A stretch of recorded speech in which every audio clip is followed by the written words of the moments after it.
So, I bought myself a comic I've wanted for several years.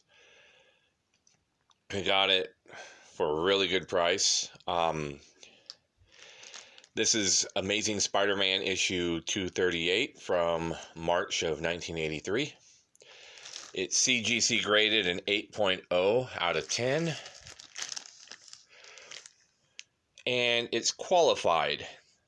And the reason why it's qualified is because the tattooz insert is missing, which isn't really part of the comic book. It was a free sample of tattooz, little lick and stick or slide on whatever temporary tattooz that I guess were being produced by a company at the time, and they were just putting free samples out in comic books trying to get kids addicted to them or something.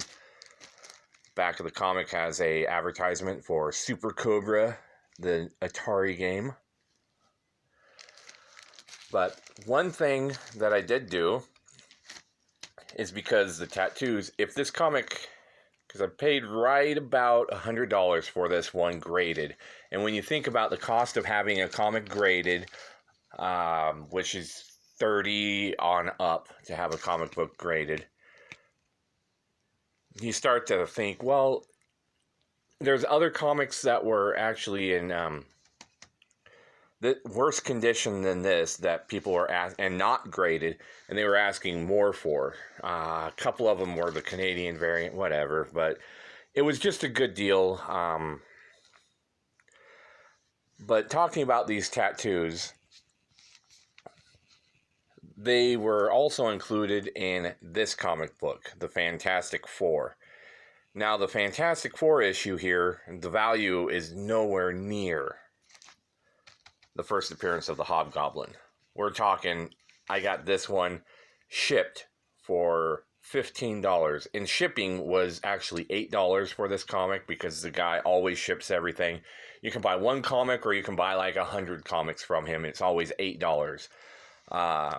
So I didn't see any others from him I wanted at the time. I just wanted to get it. I wanted to have one with the tattooz so I can show and have a sample of them. So first off, just inside the first page, the cover, this is what it is. This is a little thing that says, look for free tattooz samples in this issue. So then you go, in this book here, it's actually kind of unique because it's not, you have to read it like this. You can see how it's all sideways in comparison to right side up, however you want to say it. But you get to the back, and the back cover of Amazing Spider-Man, or the back page, also has the same, but I can't show you that because it's sealed in there. But this is the rest of the insert for the tattooz, and there are 2 free tattooz that are included inside this. And I'm going to hold this up to the light because you have to, let's see, right there by the K down to the D, and then with the double T and the big O, you can see that dark square through the light. Those are the tattooz.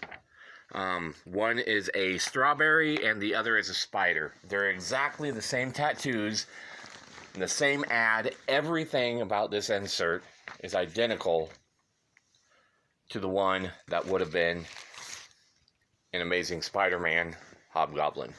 So you can see it's not really worth paying like $300 or $400 extra to get a comic book like this with that stupid free, to me anyway.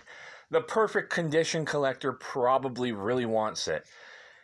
I will admit I'm enough of an anal person with my comics that I did not want to get a low one without it. Because as you see with this, the tattooz are actually part of the binding. And yes, I'm wearing gloves because we have iron in our water, and I just don't want to have any risk of having any residue get off my hands onto any of my collectibles. So say your jokes about loose skin or germaphobe, whatever, if you're watching this. I know, I've heard them all. It's pretty lame. But what would happen is when they get the tattoos, this part of the cover would almost always get ripped. You can go on eBay right now and find several of this issue selling for $50 on up to $150 with damage to this back, or not the back, but the staple area on the front cover. There's no way you would ever get a 8 qualified or anything with that kind of damage. So that's why I went ahead and pulled the trigger on this one for the price that the guy had it listed. Buy it now. It just popped up. He had it for a price or make best offer. I made a best offer. He came back with a counter offer, and I snagged it because the staple wasn't screwed up on the main cover. I guess there's some people that I was reading online that have gone as far as taking a nice issue of this copy. My words are getting ahead of me.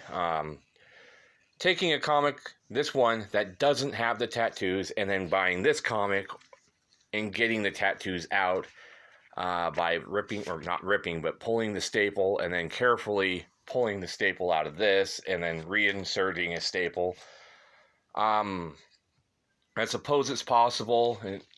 To me, it's not worth it. After looking at this, how nice this comic is, you can see there's a little bit of flaw there, all up and down the spine, but it's nothing out of the ordinary of any other comic from the time period that has been read would have, where it also would probably be detected by CGC, and there it wouldn't be qualified. It would actually probably get a restored grade, which in my opinion is worse than a green label of being qualified.